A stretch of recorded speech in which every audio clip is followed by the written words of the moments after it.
Selamat pagi Bapak Ibu Saudara yang dikasihi oleh Tuhan Yesus. Bersyukur kepada Tuhan pagi hari ini kita bisa ada sebagaimana kita ada. Itu semua karena pertolongan, perlindungan, penyertaan yang Tuhan Yesus berikan dalam kehidupan kita. Puji Tuhan, menu sarapan kita pagi hari ini kita mau sama-sama belajar bagaimana kita akan berhasil bersama dengan Tuhan Yesus. Kita baca dalam Lukas 5 ayat yang pertama sampai ayat yang ke-6. Pada suatu kali Yesus berdiri di pantai Danau Genesaret, sedang orang banyak mengerumuni dia, hendak mendengarkan firman Allah. Ia melihat dua perahu di tepi pantai.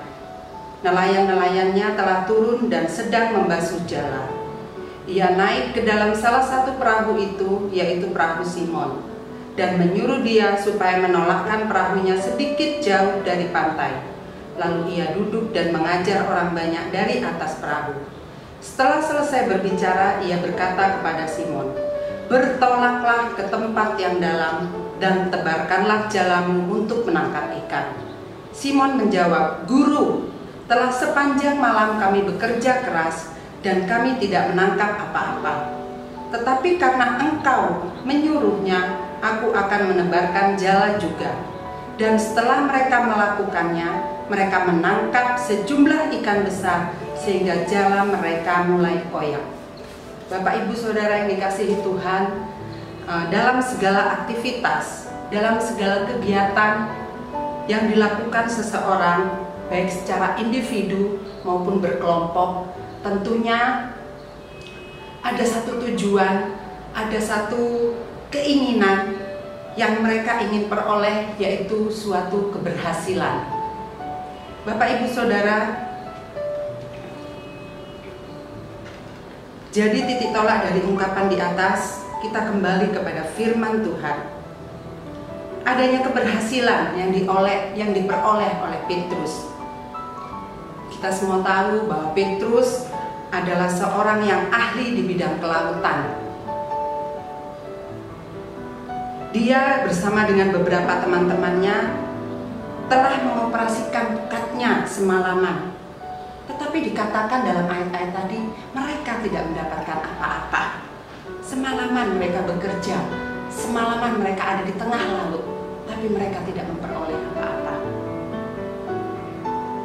Ada satu rahasia yang Petrus miliki, kunci keberhasilan yang ada dalam hidup Petrus, yaitu dia mendengarkan apa kata Tuhan. Bapak Ibu Saudara, kalau kita mendengarkan apa kata Tuhan, kita percaya ada sesuatu yang akan kita terima. Dalam Lukas 5 ayat yang ketiga tadi, di situ dikatakan Tuhan Yesus naik ke dalam perahu, yaitu perahu Simon, dan dia menyuruh supaya menolakkan perahunya sedikit jauh dari pantai.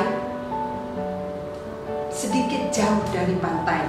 Bapak Ibu Saudara yang dikasihi Tuhan, hidup kita juga sama dengan sebuah perahu. Kemana kita akan mengarahkan perahu kehidupan kita? Tadi dikatakan, buka ikatan itu, buka ikatan perahu itu, dan ayo jalan sedikit ke tengah laut. Bapak Ibu Saudara, kita mau belajar melepaskan ikatan-ikatan hidup kita, ikatan-ikatan hidup lama kita, apapun itu, kita mau belajar melepaskannya, dan kita mau bersama dengan Yesus ke tempat yang lebih dalam. Kita baca dalam Kolose 2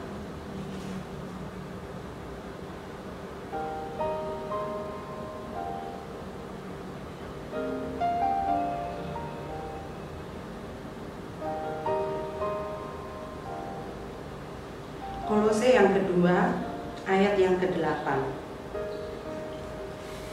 Hati-hatilah supaya jangan ada yang menawan kamu dengan filsafatnya yang kosong dan palsu, menurut ajaran turun-temurun dan roh-roh dunia, tetapi tidak menurut Kristus. Bapak Ibu Saudara, kita hari-hari ini kita mau belajar untuk berhati-hati walaupun kita tidak bisa beribadah bersama-sama di gereja, kita harus beribadah di rumah, dari rumah, tapi kita juga mau belajar berhati-hati. Berhati-hati menerima setiap apa yang akan kita serap untuk makanan rohani kita. Saudara, dalam Lukas 5 ayat yang keempat, Tuhan Yesus menyuruh Petrus untuk menolakkan perahunya ke tengah. Itu artinya kita jangan hanya mau ada di pinggir. Kita hanya jangan mau ada di tempat yang pinggir, di mana di pinggir pantai hanya ada gelombang-gelombang kecil. Di pinggir pantai hanya ada riak-riak yang kecil. Tapi kita mau terus maju ke depan, maju ke dalam. Karena di tengah laut itu akan ada gelombang yang besar, akan ada angin yang besar, akan ada ikan-ikan yang besar. Di situ kita akan melihat kemuliaan Tuhan. Di situ kita akan melihat penyertaan Tuhan bersama dengan kehidupan kita. Gelombang seringkali berbicara tentang apa yang ada dalam kehidupan kita, pencobaan yang kita alami, tantangan hidup yang kita alami. Bapak Ibu Saudara, dalam kehidupan ini kita perlu untuk kita bersandar kepada Tuhan. Kita baca dalam Yohanes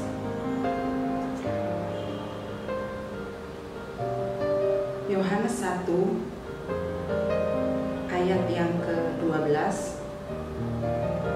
Tetapi semua orang yang menerimanya diberinya kuasa supaya menjadi anak-anak Allah, yaitu mereka yang percaya di dalam namanya. Ada kuasa. Tuhan tidak akan membiarkan kita di tengah laut sendirian. Tuhan tidak akan membiarkan kita menghadapi setiap masalah dengan sendirian, menghadapi setiap tantangan hidup seorang diri. Tapi ada kuasa. Itu yang Yesus berikan, itu yang Yesus janjikan buat kita. Ada kuasa. Kita mau belajar menyerahkan semua kehidupan kita ke dalam tangan Tuhan, dan kita percaya kuasanya untuk kita. Puji Tuhan, kita baca ayat yang terakhir, 1 Korintus